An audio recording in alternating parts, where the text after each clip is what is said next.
Hello, welcome back. This is peak week number 6, squat day. If you want to see all the peak week number 5 footage, you can head on over to my Instagram. It is posted in entirety over there.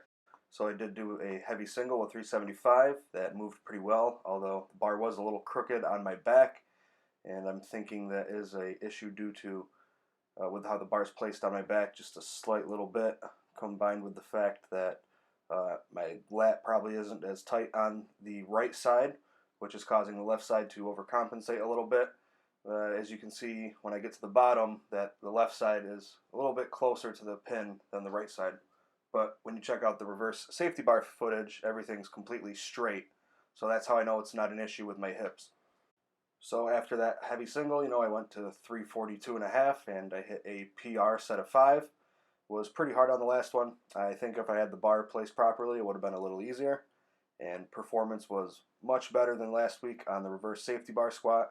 I was up at 261 and the pauses weren't so great. Rep quality didn't feel so explosive, so I backed down to 256, I believe. And then since that felt so good, I said, hey, screw it, let's go for 266 this week. And I'm glad I did. I think, hitting maybe 281 to 286 for a set of 5 on this would be a good short-term goal. Although, the peak is nearing an end, so I don't have a lot of time.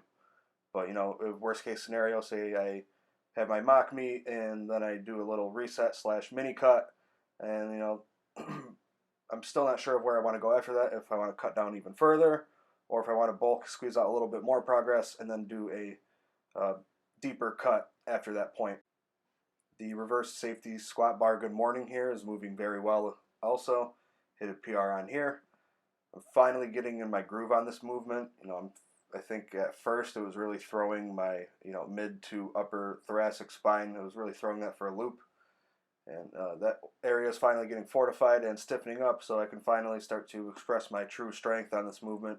And I'm hoping to get this up to the 2-plate range soon, which would be 241 when using this bar.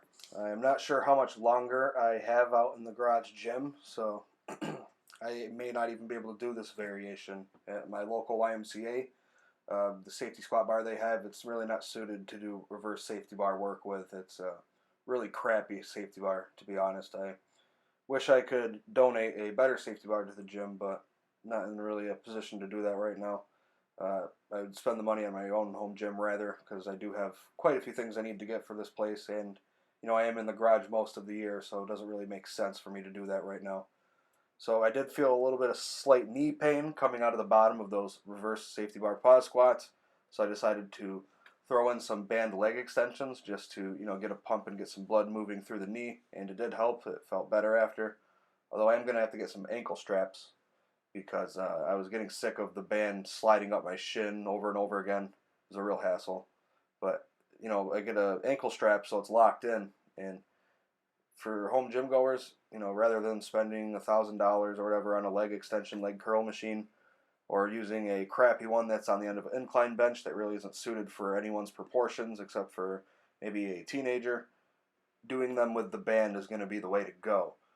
For leg extensions, you're pretty much limited to seated, but as far as band hamstring work goes, you could do them laying with the bar looped through the pull-up bar. You could do them seated, with the bands looped through the rack. You could also do them lying on your stomach in a prone position, with the band looped in the rack behind you, and probably a couple other variations too if you're creative enough.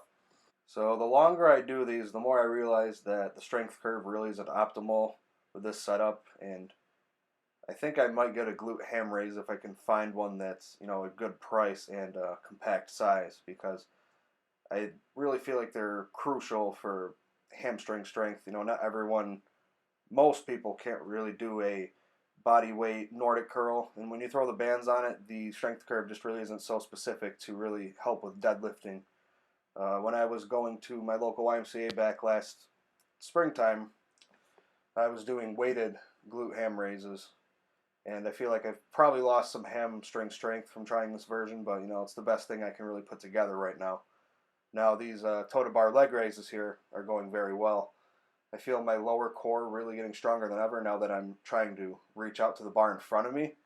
How that's extending the lever arm that the abs have to work through. And putting a greater tension on the lower abs especially. So that's just about all I have to say. Thank you very much for watching the video. And now if you stuck around, here are a couple ads. Make sure to check out my Patreon.